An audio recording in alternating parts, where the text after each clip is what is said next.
Go Chundria, Chundria, it's Chundria.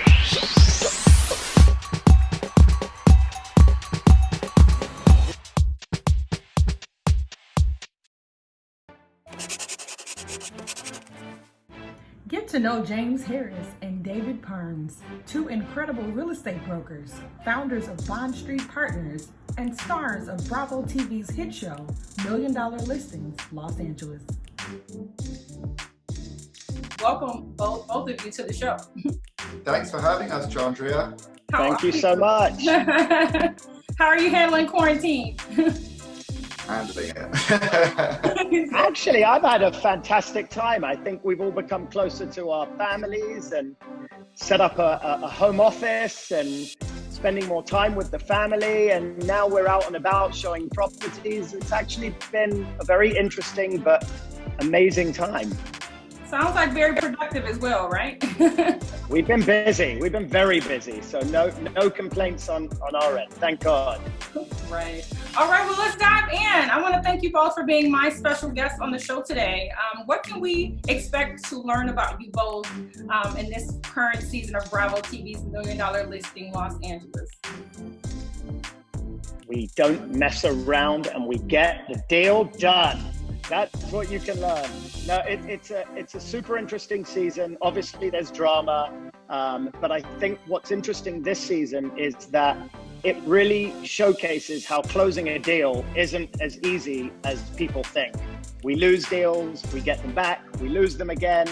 Not every property sells. And I think this season really showcases that our jobs really are not easy, our clients are difficult, and we have to work really, really hard to get the deals closed. And I think that for me is probably the most exciting thing about the season, is seeing the challenge. I love that. I love it a lot. What do you think, David? No, I think much the same. I mean, look, I always find with this show is every season gets better. And I think part of that is the evolution of who we are and who we become and how we learn to deal with situations. And also just the reality. I mean, even this season, we've been faced with a number of difficult sellers. We've been faced with a bit of drama, like difficult situations, the wildfires, COVID-19. So I think all of this just comes into play and it's reality. And I think that's what keeps it super exciting and really a never-ending storyline, you know? I'm curious, does being on the show, I mean, obviously you all are reality stars as well as businessmen. Obviously it helps your business, but does it make it more challenging because you're filming and then you have to close the deals as well? Is it more challenging? Well, actually, it's interesting you say that because it is, you would think, like, you know, with cameras pretty much following us around 11 months of the year for the most part, right? What I've noticed is because we're actually filming what we're doing, they almost come hand in hand. So sometimes, I mean, obviously we can only film so many deals because there's only so many episodes in the season. So there's a lot more going on around it. But I feel that when the camera's there, it's just filming what we're doing at that time. So it's kind of cool for us to watch it back as well, because it's like, oh yeah, that's how it went down. You know, you just forget certain details that you're reminded of. So I say they come hand in hand. Awesome. What's the story of how you two met and ultimately became business partners? I think it was out of our mother's wombs. I mean, our mothers were best friends growing up. David likes to always remind me that he's the older one, which at some point in life he'll regret saying. I'll stop doing that soon, won't I? It works against you as you get older. We have known each other since day one.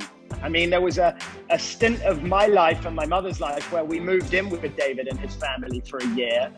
But our friendship relationship goes back to day one in London, growing up, working together at the age of probably 15 in London or 16 for me.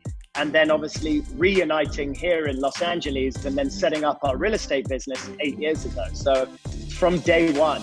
Well, I mean, one thing James missed out is we got into a lot of trouble. When I say a lot of trouble, it wasn't just work. We had a lot of fun. And yeah, you know, you live and you learn and you grow up. Except I was the only one who got caught. David never got caught. I stuck up for you all the time though. I always said. His mum said to me, why is James so badly behaved? I said, he's not any worse behaved than any of us. He just gets caught for everything. She goes, really? We've grown up a You're little so bit. honest and transparent with her. That's so hilarious. The truth. It's the truth, right? Your incredible track record in real estate resonates with high net worth domestic and international clientele. How would you explain your no-nonsense approach to closing $1 million real estate deals? You took that right off our bio, didn't you? I did. That was good. It's a good question. Whoever wrote it did well. We've stayed transparent to each other, to our clients. We work hard for our clients. And I think Dave and I both understand that you have to go the extra mile for your clients. And that's whether or not you're representing a buyer or seller. And so we've always been incredibly creative on different ways that we've grown our business, found our listings, found houses for buyers. And we really don't give up until we get the deal done. And we're both incredibly competitive. And that's a great thing. We're competitive with each other, which keeps both of us on our toes. And we truly don't give up until the deal gets done. And I think you need that drive and enthusiasm to be successful in this business, because there's a lot of competition. It's a cutthroat industry, and you have to be willing to go get it in order to get to the top. And I really feel like Dave and I both have that passion and drive. So do you how much time do you spend like personally outside of the show, outside of business? Do you guys hang out, or your families get together for holidays and things like that? Not enough. I'll tell you that much. Definitely not enough. I wish we did more. Actually, you're right. We're both very busy, and we've both got our own lives, and we're together a lot at work, and we definitely don't spend enough time together.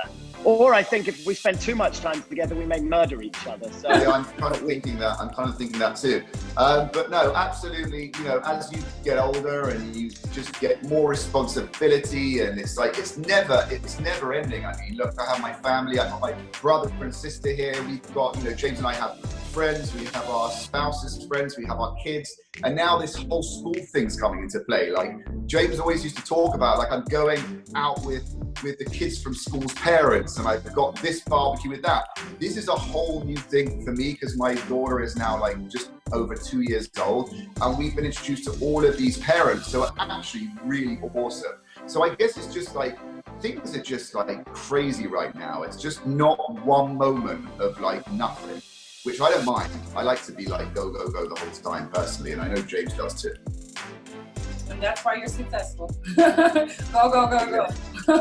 Now, James, you were born and raised in London, England. I read that your entrepreneurial journey started at the age of 16. What and who were your early inspirations in business and real estate? I mean, for me, it was always that I left school so early, and all my friends finished school, went off to university, and I never got to do that because I really didn't like school. And so all of my friends were 3, 4, 5 years older than me when I was at such a young age. And so I think it was all my friends and my family friends, and I saw how successful they were in the real estate business. And my mum was an interior designer, so I always moved homes and saw that market was rising. And so I always had a passion for real estate, but it was really friends and family and growing up in Northwest London that kind of got me my drive to just want to get out there, start working, start selling. And I really have a passion for selling. It gets me excited. I'm a people person. I love to negotiate the deal. And so the second I was able to get out of school, I just wanted to start working and start growing and becoming a better person. And that's what I did. I started selling real estate at age 16, and I really haven't looked back since then. It's been a wild, wild journey. That's incredible. 16, you've already, had a plan for your life. You've already had your sights set on a brighter future. And I commend you on being so young and knowing what you want. Thank you. I appreciate that. Thank you so much. And David, originally from London as well, you studied economics and politics, and you worked at a hedge fund. What inspired your own interest in the real estate industry? Well, for me, it was more like, I went to university, I left university, I wanted to go into finance, like banking. I couldn't really get a job there because my grades weren't good. It's very competitive. Like it's all like academia driven. So if you haven't got like the top of the top grades at university, it's like forget about it. So I went to work for a hedge fund for free. Actually, I just offered myself for free to work there as an intern, which I did for like 2 months. And at the end of the 2 months, they offered me a job.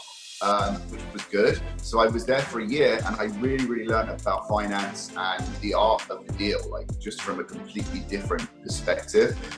Shortly after that, I went to work for a private investor to buy commercial real estate across Europe. Then the credit crisis hit and everything went completely wrong. Like it was probably, looking back on it, the best experience I'll ever have in my life, because at that age I can afford to, like, you know, lose everything and start over again, you know. But it was really, really an interesting experience that you get to see such big failures and experience such big failures so early on in your career. For me, that definitely gave me a backbone and I think an instinct of how to do business, you know, as well as we can. Shortly after I moved to LA and we got our real estate licenses and we started selling real estate. So everything has always been intertwined, but I love the deal. I love the negotiation. I love the fact that, you know, there's so many different facets to what we do. You know, you've got the real estate, which is incredible. You've got the negotiation, which is the intricacies. That's where you really have your chance to shine, right? And really impress the client, because if you do a good job for the client, they're going to remember that, right? They're going to remember that next time they want to buy or sell a property. They're going to remember that when they're speaking to their friend about a recommendation of who they should use to buy or sell their property. So I always find the people I work with are very, very loyal to me, and I'm very, very loyal to them. And that's how personally my pipeline has developed over the long term. Wow, you're just as resilient as well. Especially, I love that you turn your failures or what you thought were failures into a new life for yourself. So I just love how resilient you both are, and how ambitious you both are. So that's well, you know what they say? They say. I know it's so cliche, but it's a good one. Success is failure turned inside out, right? That's all it is, basically. You know, nothing ever happens straight away. The harder the grind, the more rewarding it is. And I think that kind of excitement about the possibility of failing and making mistakes and getting through it, that's what really makes it so fulfilling, what we do, in my opinion, anyway. And early on, I see that neither of you were afraid of the hard work. You know, a lot of 15 and 16-year-olds aren't thinking about their futures, let alone, you know, working hard. That you volunteered to work, and that turned into a job. You know, so I just love. There was a lot of partying in between, but you know, right. Both set your sights on Los Angeles to succeed in business. Why LA versus New York or any other major city? Have you been to LA? It's the best city in the world. You lived in LA. I mean, it's really the best city in the world. I mean, coming from London, I think New York is such a buzzing city, but it's very similar to London. LA, you get the weather, you get the landscape, the lifestyle, you've got the beach 30 minutes away.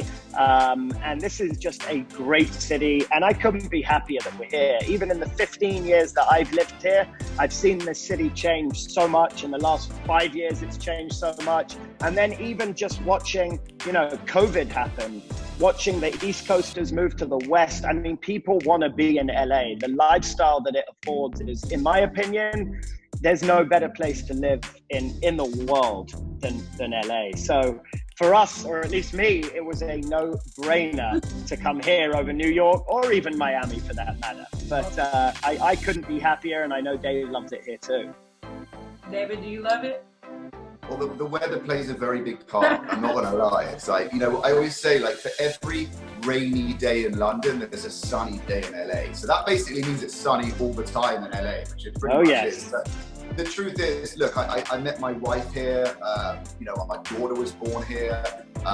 We have, you know, incredible life. We have a beautiful home. And I just think, for me, what LA represents is something very, very special, because for me personally, when I was in London, I never really got much success. I tried and I failed, which is fine. But I think for me, when I moved to LA, that was my turning point. That signified actually, you know, getting a little bit of success, which was really, really rewarding after so long. So I just love everything about it. Yeah, the weather, the lifestyle, the business, the opportunity, the people. It's just awesome. I mean, it's really cool.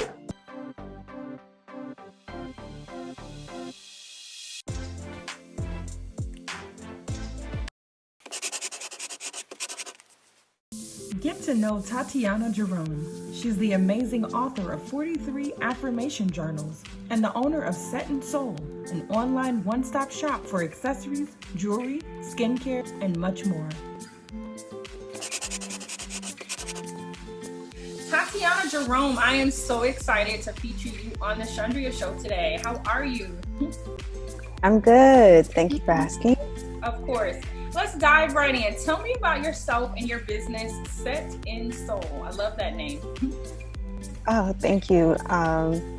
Set and Soul, well, I'm just someone who just likes to read and write. And then I started a Facebook page just randomly one day. And, I would just put some of my writings on there and things. And I was really talking to myself through it. And so with that, just people gravitated towards it. And then I wrote my first book. And then so people liked the book and wanted more. I had no intention of doing more. In fact, I didn't even really have intention of writing the book. But it was because people said you should write a book. And then I guess, a life event happened where I was like, oh, I need to get this all out. So it was easy to write it. And then from there, that's how Set and Soul came, because I was like, okay, let me do journals, because that's what I do. I journal. And then being on Facebook was a form of journaling for me as well. So that was it. And then so Set and Soul just came about. And it was crazy because I had Set and Soul already sitting there as a domain name. And I was like, I'm going to use it for something. I don't know what. It's been there for years. And then it just fit. So I was like, okay, there you go. So journaling is a big part of your life.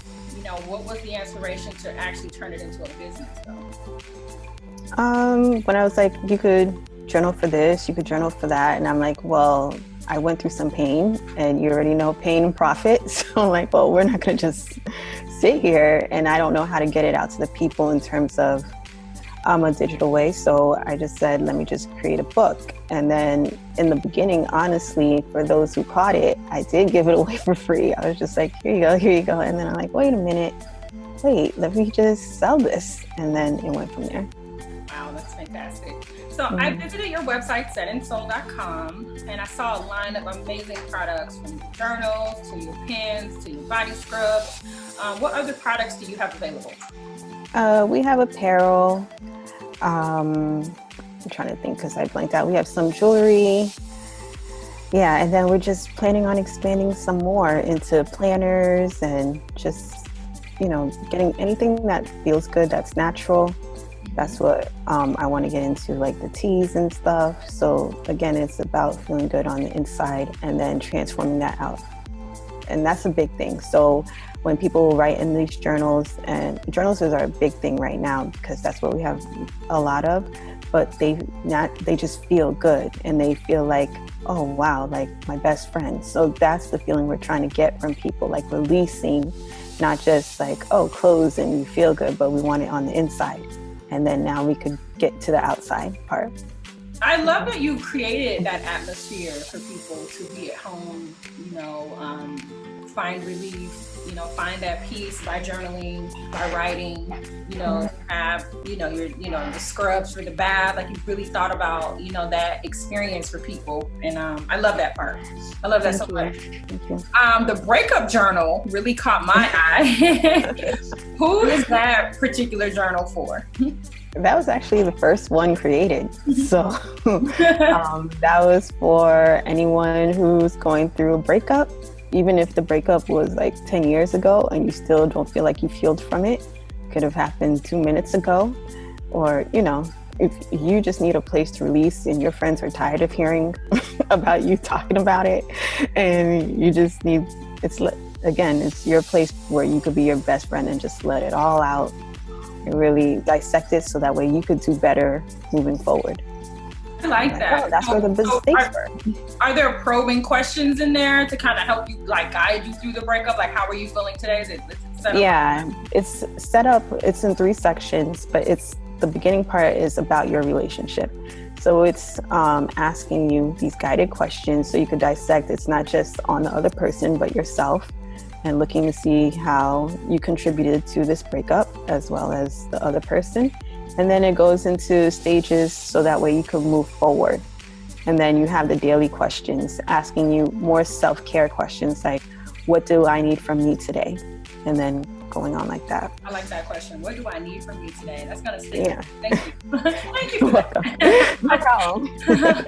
Out of all of your products, and you have so many, which I think is outstanding, what are a few of your favorites and why? It's hard because every time I create something new, I'm like, oh, that's my favorite. I like the Exo Spirit journal, just because that's based on spirituality. I mean, they all are, but that one really focuses on Christ and growing spiritually, intuitively connected. I like that too, because I get into periods of seasons where I want to do certain things, and I notice every year around a certain time things happen. So that breaks that down. I don't know. I have a lot that I like. Those are my ones. Yeah, those are my. And then the business journal. The business journal. Mm-hmm. Yeah, business journal is good. I think that's good. Okay. I read a statement of yours online that says the soul comes alive when an individual nurtures and places the priority on self-care. In what ways have you practiced self-care before and after COVID-19? Some of the things I've maintained, been the same. I've maintained meditation is the biggest thing. Prayer is the biggest thing for me.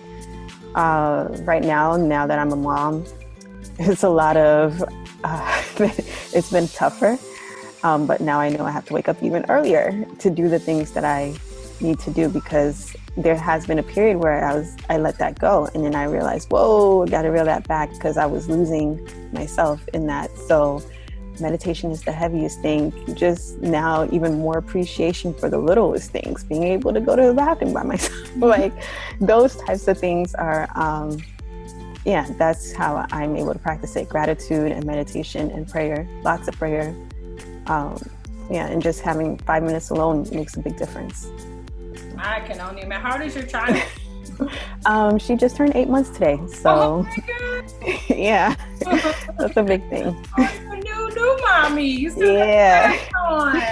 Yeah. The baby seat in there with you. Okay. That's so precious. Motherhood is Thank awesome. you. Tell me about the books and journals that you've written and created, and who your ideal reader, like who did you have in mind? Did I read correctly that you've written over 43 journals? Yeah, 43, and then I have a whole set more coming out, and then I'm done. So, I don't believe you. I think you got so much more to give. I'm done. The person in mind is anybody who's interested in self-care. Anyone who's tired, anyone who's like looking for a way out and is just tired of the rat race and tired of feeling, a certain type of way, and know they're not living their best life. And so, and not just the term, my best life, but really not living to their full potential, not doing, a lot of times we're always just like, I used to feel like this. I used to live like this. Oh, when I was younger, I didn't have cares in the world, or I knew how to live without fear, stuff like that. And I don't want to say getting back to that place, but being at that place, but better now with the situations you have going on. So people who are into that, people who are trying to get into that, that's who my audience is. I love that so much. I love that you have that affinity for helping other people become better versions of themselves. Yeah. Feel. I mean, I know, healthcare, mental health, and all of that is so important. But I think as people, we just take on so much before we ask for help. So you created so many tools for us to just kind of self-reflect, heal, on our own. It will aid in our healing, and I feel like we can heal from things much faster. And then get back to the life that we want. So kudos to you. Thank you. But yeah, it definitely is a feeling like even when you're sitting with a friend or anybody and you could just feel some sort of their heaviness, or if it doesn't feel authentic and you're just like, I just want you to live your best. And then we could really generally have a conversation where we're both feeling great, not just like putting on airs or anything else like that. That seems to be like a really special part of you. You know, how long can you think back to when your affinity for helping people started? You know, that's a part of you to create. It works with other people in mind. I really don't know how long. I feel like it's been it's just me. It's what I do. Yeah, I feel like, and like I said, I'm introverted, so it's not like I like being around a whole bunch of people and talking all the time and all this other stuff. But I feel like, you know, I don't know. It's just one of those things that I've been doing for so long, and it's like, okay, if I'm going to talk to you, I'm going to always ask you questions. I'm always going to want to get to that part of you and then feel like we're both connected in some way. So I think that's what made it so natural for me. But I don't know how long. I don't know. I appreciate that quality in you. I appreciate your gift to the world. And I also appreciate how you single-handedly created a business that surrounds, you know, helping people become better versions. So I'm excited about everything that Set and Soul is doing. And thank you. If anyone is watching that's interested in your books, your products, anything like that, what's the best way for them to connect with you and follow your journey? setandsoul.com. To connect with me, TatianaJerome.com. On my Instagram, it's Tatiana Jerome, .Jerome. Facebook, same thing. Any of those things. You can just email me. It's not a big deal. But yeah, I try to answer. Best wishes on everything, your business, motherhood. Thank you. Thank you. Stay safe during the quarantine and take care, okay? You too. Thank you. Have a good one. Bye.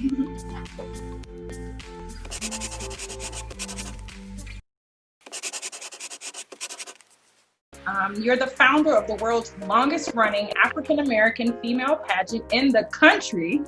Tell me what inspired you to launch Miss Black USA.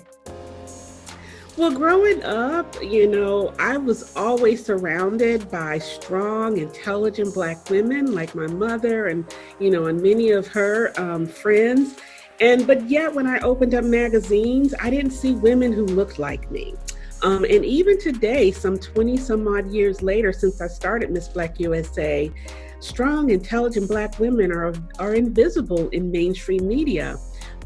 In Miss Black USA, 80% of our queens are in graduate or professional school. This past year, 4 queens were practicing attorneys. And these are young Black women that we don't see on mainstream media. So that's really what inspired me to create this platform to elevate and celebrate these beautiful, intelligent Black women. You are amazing and very inspiring. And thank you as a Black woman. Thank you for making sure that we're seen. Now, you recently traveled here to Los Angeles as the most recent winner of the 51st NAACP Image Award for Literary Excellence for your book, Next Level Life. Tell me more about what readers gain from reading your work.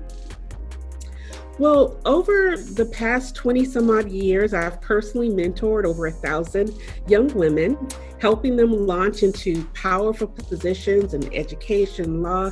And what I've learned is that there are 7 simple rules of success that we all can tap into to really go into our next level life. So I actually incorporated those 7 simple rules into this, what I call a tiny book.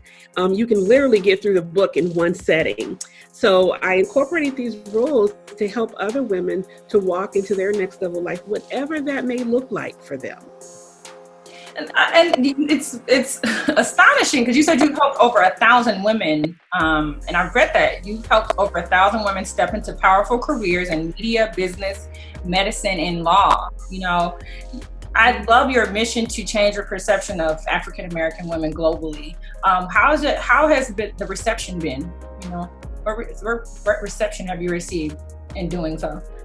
Well, fortunately, in our community, it's the norm, you know, but even in Michelle Obama's, Netflix documentary, she talks about that there are thousands of Michelle Obamas, and I see them every day at Miss Black USA. But of course, in mainstream media, we don't see it. Mm-hmm. And I can tell you that I have had almost every network, major network, reach out to me to televise Miss Black USA, wow. but they've made it clear that they want a lot of drama and they want cat fights, and I refuse to sell out our young Black intelligent women in that way. Wow, you are a champion for us and an impeccable advocate. And to want the cat fights is, that's not the image that you want Black women to be seen in that light. And I just think it's admirable what you're doing. For women that are interested in working with you, tell me about your private coaching and global service retreats. Mm-hmm. So I believe, and I mentioned this in my book, Your Next Level Life, is that we should all expand our horizons. And really, I wasn't able to walk into my calling until I was able to do that. And a lot of that consisted of international travel. So I currently host international retreats around the world, and I invite ambitious women who are ready to go into their next life to join me on those retreats.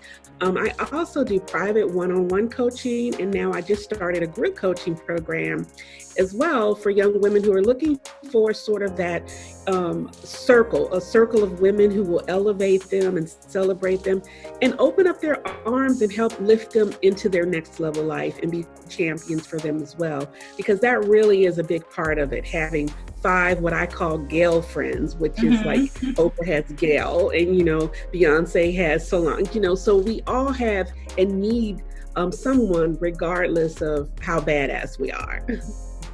Love that. And I love that you represent that. And I love that you inspire and empower women to feel confident and bold as African-American women. I love that so much. How do you encourage young girls to continue to shatter the glass ceilings in their lives and careers? Because, we have a whole new generation of teen girls that are, they're going to college and they're graduating high school and they're going into their adult lives. How do you encourage young women? I would say to them that, first of all, discover what their superpowers are, their talents and gifts. Because when you do that, you've already been equipped to do everything that it is that you want to do in this life. And once you discover your gifts, the universe will make room for you. The same has happened to so many young women that I've mentored over the past 20 some odd years, and I see it every single day. What I think happens is that it's normal for us to sort of have the this fear factor, what I call some of me phobia, where we're afraid of our own success. So I always encourage them to dream big, but then dream bigger, because remember, God doesn't do anything small. And when He plants something in your heart, He planted it there for a reason. And so what you have to do first is believe it so that you can achieve it. Oh my God, I want to be coached by you. Come on, I'd love to have you. So inspiring. Oh my gosh. Well, if anyone like me who is interested in your private coaching sessions, any of your retreats, or just following your journey, how can we connect with you? Well, I'm actually on Twitter at Karen_Arrington. I'm also on Instagram, where it seems like all of my young, ambitious young women happen to be. And that's also at Karen_Arrington. And then, of course, my website is www.karenarrington.com. Awesome. Thank you for your amazing contributions to the African American community and for keeping all of us young and the young babies, the teenage girls, and us African American women empowered and inspired. Thank you so much for all you've done. Thank you. I appreciate it. It's my work. Care. All right. Take care and you stay safe. Okay. Bye-bye. Thank you. Take care. Bye-bye.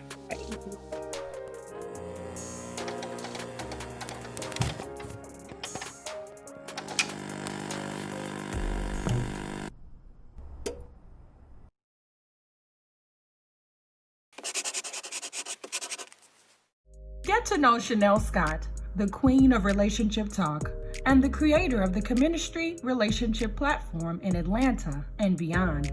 Chanel and I discuss the topic, cultivating connections during COVID-19, and she explains how we can all strengthen our relationships during the pandemic. Chanel Scott, I am so excited to talk to you today about cultivating connections during COVID-19. How are you? I'm doing well. Tell me about yourself and where you're from. Well, my name is Chanel Scott, and I currently live in Atlanta, Georgia, but I am from North Carolina by way of Newark, New Jersey. Okay. So you've lived in a couple different great spots. East Coast, South. Born and raised in North Carolina, but I'm a product of a co-parenting situation. So my mom, she lived in New Jersey. My dad, he lived in North Carolina, and after they separated, then I was between both. So either I was in school in North Carolina throughout the school time, and in the summer times I was in New Jersey with my mom, or vice versa. Okay. Was that like hard for you, or was it like kind of awesome to like grow up in two different like environments, two different cultural environments? I think it's at the foundation at an early age. There's not, a lot of times when we become adults, it's difficult for us to step out and do, something that kind of takes a level of faith. I think because I started doing this at the age of 5, it wasn't hard to move to Atlanta or move to a different city and, start new things, because it was an attachment, to one parent or the other. I was able to move around, but it was actually my choice. When I was like 2 years old, I made the decision. I asked if I could go live with my dad, and he was married. My mom was a single mom, and she allowed me to do so. And then they did well in co-parenting. Even back then, it wasn't considered. We didn't have that word co-parenting. That wasn't even, because I'm 40. I'll be 46 in May. But co-parenting wasn't even a word back then. But I had an opportunity to see what that actually looks like, and they just did that. They did what was best for their child, so it worked. I love like how like it's so incredible, because you're into like love and relationships and cultivating them as a profession, and you kind of had that foundation so early. So it's really dynamic how you use that to help others present day. Absolutely. I think the passion to kind of flow in the relationship realm has everything to do with my own personal experiences and relationships. Never being married, I don't have children. Had several failed relationships over the years, and I practiced celibacy for about 8 years. And then when I decided to get back out there and start dating, and let me just pause. I never intended for it to be 8 years. People say, 8 years? How did you do 8 years? It just happened. It wasn't something that I set out to do and said, well, you know what? I'm not going to date. I'm not going to engage in sexual activity for 8 years. It's just what happened. During those years, a foundation was set. My relationship with God was strengthened. I learned who I was in Him. I tapped into purpose. And so when I made the decision to step out of that, and meaning when I say step out, it doesn't necessarily mean that I was like, okay, I'm gonna be active again. It was just the idea that I'm not going to proclaim the word celibacy. Right. I'm going to live my life. I'm going to be intentional, but I want to live, because this started at the age of 33. And so it took up all of my 30s. And so I kind of felt slighted a little bit, on my 48th birthday when I was still single, and, I hadn't dated for some years and still hadn't met the right one. Because a lot of times when we as females, we make that decision, we're thinking, okay, if I just, step away from the dating scene and kind of do the work on me, then I'm going to meet my knight in shining armor. You know what I'm saying? And then that didn't happen. It was like year 7. And I was like, okay, where is he? And so after a while, I got tired of being by myself. I'm a human being, we get lonely. And so I wanted to date.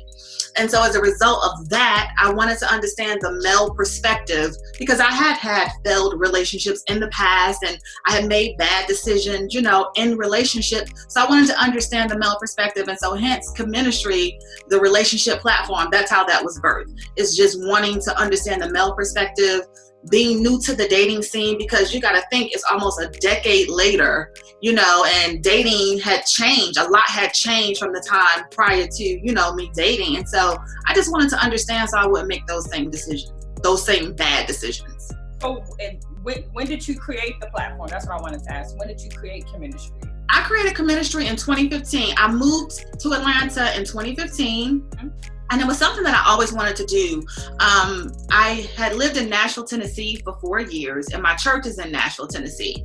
And we would do, like, my pastor would host it was what I consider a relationship platform, but he would just have relationship talk with all of the women on one night and all of the men on another night. And was it like a singles thing, or just all women, all men, no matter what their relationship status was? It didn't matter what their relationship status was, because he would touch on all aspects. And there are some things that we as single and married women could, learn, how to better engage our men, whether we're married or not, he would just deal with it all. And what I liked about him, because he's fairly young, he was fairly young. He was very transparent, even though we were in church, very transparent, very honest, very real, nothing religious about it. And I was like, this is something that I would like to do for myself, but it was just an idea at that time. I didn't know how I was going to execute. I didn't know if I could even do it. It was just a thought of, maybe one day this is something that I could do, because those events would draw out like 2,000 to 3,000 women. Wow. So this is a big church, huh? So people from outside of the church are going to this event too? Yes. Okay. You can invite your friends and stuff. And it would just, and when I tell you, obviously he didn't use profanity, but he just kept it real. You know what I'm saying? He wasn't surface with it. He went in depth, and he kind of helped us understand like why we may have experienced certain issues in times past, and maybe why you responded in that way, or it helped you kind of do some self-reflection on, okay, maybe why didn't that situation work out? Maybe it stemmed from something that I experienced when I was a child, or maybe some insecurity that I have now that I hadn't worked through, that I haven't even acknowledged, because we as women, we tend to point fingers and say, well, it's his fault. And one of the things that I focus on the relationship platform is really acknowledging both perspectives, like really being able to tap into the male perspective. I have my partner, Josh Powell. He's retired from the NBA. He also plays in the Big Three now, but having his perspective represented as well as mine. And to be honest with you, if I could have all men all the time, I would. Because as a female, I just want to know the male perspective. But of course, you can't have a balanced conversation without having an equal balance of men and an equal balance of men. So that's how your events are set up, as like a forum? So you have a panel, or is it just the audience is doing the talking? No, actually I have a panel. So it's a 6 to 8 panel, and it's a celebrity relationship platform. We're in Atlanta, even though we travel. But I started out as a celebrity relationship platform because that was more of a marketing strategy for me, being new to Atlanta, not really knowing anybody, and wanting to gain the attention of the masses. It wasn't that, because we all have a perspective, we all have an opinion, but that's more of a marketing strategy. And so I started out just by inviting local celebrities to be on the panel, and I had a publicist, so that made that piece easier. And it just it was catchy, because in this audience engagement, you're not like listening to somebody talk about statistical data. One of the requirements, and I'm kind of all over the place, but I'm gonna bring it all together. One of the requirements is that you have to be transparent on the platform. Like I don't want to hear about statistical data. I want to hear about experiential knowledge, and I want to hear about personal experience, and I want to hear about how you work through a particular situation that you may have gone through. And as we talk through that, like church, you got to think about what I said about church. The audience can then get on the mic, something you can't do at church, but you can get on the mic and say, I don't agree with you, or let's talk about that more, or kind of let's hone in on this piece because I may have experienced this in my own personal situation, and I want to get your opinion or your perspective on what I could have done differently. And so as we're sitting there having the conversation, the people in the audience, even the people on the panel, they're kind of thinking through their own situations, things that they hadn't even tapped into. And they're like, so everybody wants to talk at one time. So you get the mic, you have a line down the way. That's awesome though, to have that kind of energy in the room. It was like, there's not an event that I've had in the 5 years that I've done Cheministry where you have that moment where there's a moment of transparency where someone that you didn't expect to share something that they typically wouldn't share in public, and you just kind of got to put your head down. For me, I'll just put my head down or look away because it's just so crazy. Like you're like, oh my God. But so we use those moments to heal, like they're moments of healing, because so they get get host the event, or do you kind of just stay like out of it and plan it, or do you host it? Do you moderate it? Do you share your personal experience? Okay. Yeah. So when I initially, and a lot of people don't know this, when I first started Cheministry, I was the person behind the scenes, putting it together. My background, I have a marketing background, and I had the vision to do the platform, but I didn't feel confident enough to get on the platform and speak. Like I didn't, feel like I had that to do, but I knew I could put it together. And so when I hired the publicist, she was like, I'm not going to do it unless you're the face of the event. I was like, that wasn't a part of my plan. I love that she challenged you to do that. She challenged me on there. And I think the first few I invited, at the time it was Willie Wallace. He was on that show, Atlanta Exes. And he was dating Christina Johnson, who had been married to CeeLo, but they were since divorced. And I had invited him as a guest, and he was so good. He was so good, very articulate, very intelligent, great perspective. I was like, you know what? He would be good to like host with me, because I haven't gotten this hosting thing down or the moderating thing down either. And so he came on board with me, and it's like almost like he held me down until I could find my comfort zone. And it happened so organically, because like I had the weight of the entire event on my shoulders. So you got to think, I got to make sure everything is going flowing, but then I got to get up here and speak too. And so those first 30 minutes, I would just be like speechless because of the anxiety. And so he would just moderate, and I would, and then maybe about 30 minutes in, I would come out of my shell until it got to the point where it was organic, and then I could just do it from start to finish, and then eventually we parted ways, and still friends, but he's a celebrity chef now, so he got that going on. Okay. On to the next thing, huh? All of that, he did his thing. But he really helped me to find my comfort zone in that moment.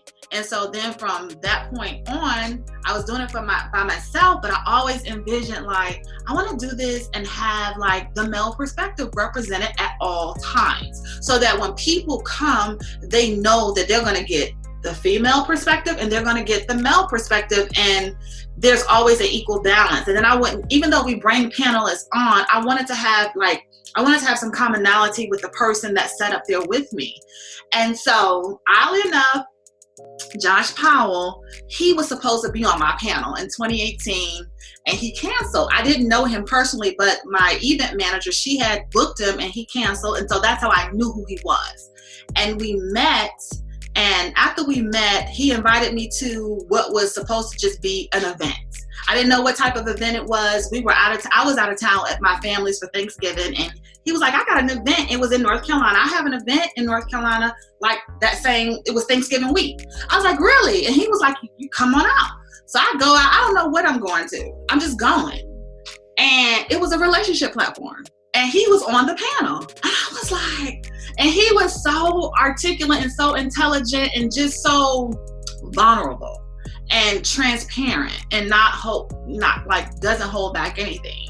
He's the type of man that when you see him, he's 6'9", tattooed from top to bottom. So when you see him, you're not thinking relationship, nothing. You're thinking this is a basketball player. You don't know what you about to get from him. But when he opened his mouth, it's like, who's that speaking? So compassionate, so loving, shares his own personal experiences. He's not concerned about the opinions of other people. And so I was like, that's what I need on Cheministry. Somebody who can, because we're here to help at the end of the day, help people navigate their relationships, make better decisions, pick better partners, and learn and grow. And so I brought him on. And so we began to partner and do Cheministry. This was last year. Okay. Look at the growth you've had in 5 years. My gosh. So how often do you do the events? Do you host them? Right now, I do the event 4 times a year between Atlanta and Charlotte. Because I used to live in Charlotte, and I went to college in Charlotte. So Charlotte is like home for me. Charlotte, North Carolina. My sorority is in Charlotte. My old church family is in Charlotte. And so I take it there because if there was any place that I would consider home where I know the most people, it would be Charlotte. So we've been doing it between Charlotte and Atlanta, but right now we're planning in the midst of coronavirus, COVID-19, we're in the process of planning a 7-city tour. Wow. Okay. That's We're fantastic. So right. I see why you are the queen of relationship talk. For those cohabitating at home, what are some ways that we can cultivate our connections during this COVID pandemic? Wow. While we are cohabitating at home, this is the time to get reacquainted with your partner. With the hustle and bustle of day-to-day life, a lot of times we don't have those necessary conversations. We don't take out the time because we don't feel like it, or we don't want to tap into that emotional space. But this is a time when we're at home where we can get reacquainted. We can talk about those difficult topics. We can go for walks. We can cook. We can do creative things together to kind of recreate that bond and strengthen that bond, you know, and really take the opportunity to get to know your, you know, your partner or your spouse. You know, a lot of times we don't talk like we should. A lot of times we just kind of sweep things under the rug or kind of ignore things or avoid. You know, we practice avoidance big time in relationships. But this is time to really tackle those issues because you got all the time in the world to do it. Like, you can't say, well, I'm busy, I don't have time. No, I gotta go to work. I'm tired. You're not tired. Trying to get back to the basics of really getting to know your partner, because a lot of times you hear, you know, people going through relational woes or divorces is prevalent. It's because they didn't get to know their spouse, or they didn't get to know their partner, or they chose to ignore or avoid certain things. But this is a time to really pay attention and watch and, you know, kind of get to know them all over again, you know. And we evolve, we change as people every day. You know, we're not the same as we were even a week ago. You know, different experiences change us. So this is a time to really tap into that area and get to know them, you know, so that you don't lose that connection. I absolutely agree.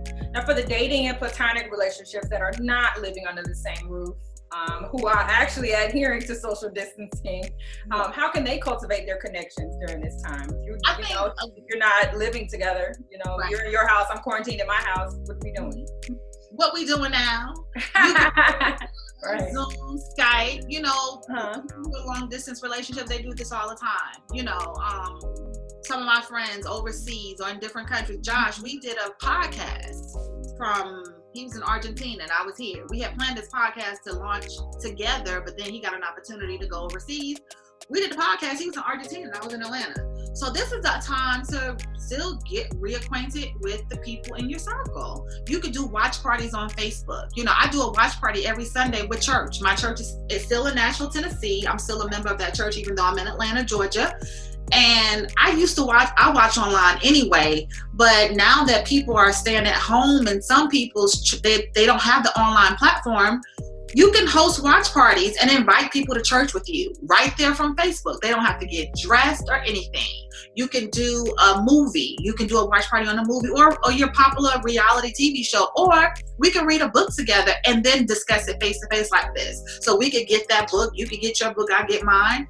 Read it, and we could come together. And, you know, back years, do you remember Purpose Driven Life, that book? Yes. Yeah, people would do that even back then before we had FaceTime. We would have our groups, read the chapter, and come back and convene on the phone and have that discussion about what we learned in that chapter. So this is the time to pick up a book and read. People don't like to read anymore, you know, so you can get acquainted that way. If you're trying to cultivate a relationship, get a relational self-help book and read each chapter together. And this will open up dialogue where you can ask those questions that you typically wouldn't think about asking.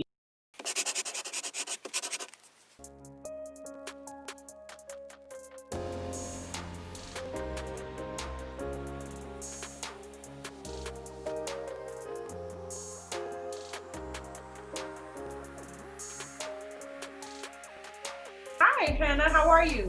I'm great. Thank you so much for having me. Wonderful, wonderful. So let's dive right in. What sparked your interest in business and entrepreneurship? I think something that really sparked my interest in entrepreneurship is how I grew up. My dad's an entrepreneur. He started 2 of his own companies, so it kind of was a natural essence for me to kind of follow in his footsteps and want to be just like him. And my older brother did the same thing. So it's kind of more of a family upbringing than anything, I think. I love that. I love that so much. Tell me about the brand and what the name means. Yeah, so the brand actually kind of has a little story behind the name. Hulya actually is Turkish for daydream. And with that entrepreneurial background, my business partner, Christina, and we both come from very rich entrepreneurial families and backgrounds. So we thought it was fitting to have a company that stood for what made our family so successful and what is like, it also stands as a daily reminder for us every day that this is our dream, this is what we're dreaming of, because Hulya is Turkish for daydream. So it makes it fun to be able to have something that we get to kind of as a daily reminder of what we're doing. Awesome. And what sets the line apart from others?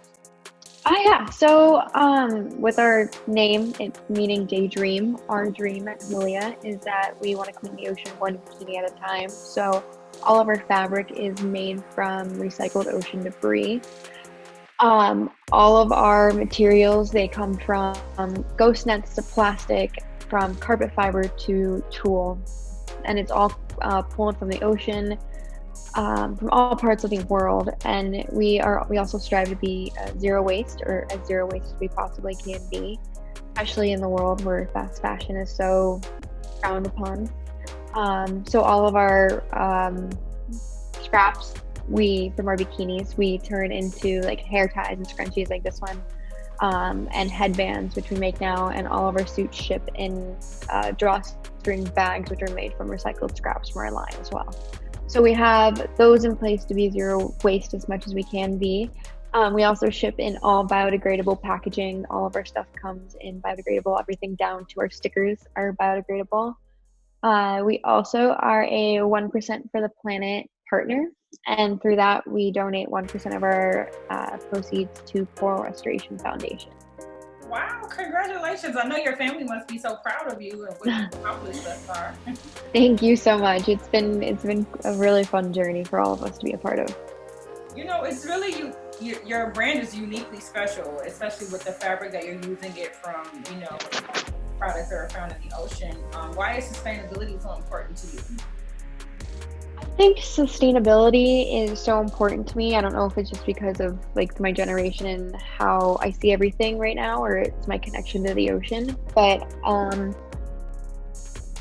the reason why I was so moved to start all this with Hulya was because Christina, at the time, my business partner, she was working as a dive master, and she convinced me to go diving with her. And it was almost 12 years since I went in the ocean diving. And I dove down, and I remember the reef, and it was just not the way it was decimated. It was brutal. It was sad. I cried underwater. And I realized, I was like, wow, this is definitely something that people don't see every day. And I have an opportunity and a platform where I can be a voice for this, and be a voice for the earth and for the environment. And just kind of through caring for the environment and caring for the ocean and falling in love with it again, I think it really pushed me to want to start living a more sustainable life. And I started learning like easy tricks and stuff on how to be more sustainable. And my friends started noticing. And so they would ask me questions. And I was like, well, I can use my Instagram and my following and my platform to be a voice. And kind of just all tumbled into the swimsuits, and, one thing after another. And now we're here. Fantastic. Look at where you are today. I mean, how is it working with your business partner? Kind of just all tumbled into the swimsuits, and one thing after another. And now we're here. Fantastic. Look at where you are today. I mean, how is it working with your business partner? How do you all work together? It's great. We work really well together. We grew up riding horses, so we've known each other for a while, and we really know like how we work, and we know what I do well, and I know what she does well. And they say like working with your best friend is not always the best idea, but so far so good. And we actually are roommates too, so we do a lot of our work from our house, and we call it the mermaid house because we're all dive, and we all are obsessed with the ocean here. So it makes it easy to be able to have people you can talk to about like the sustainability, and have conversations over dinner about like what can we do in our household to be better. And that's just one more example of how we give ourselves a platform to even share. We allow ourselves to all hang out together and talk about these different ways and ideas that we come up with, and then we can share them with all these people.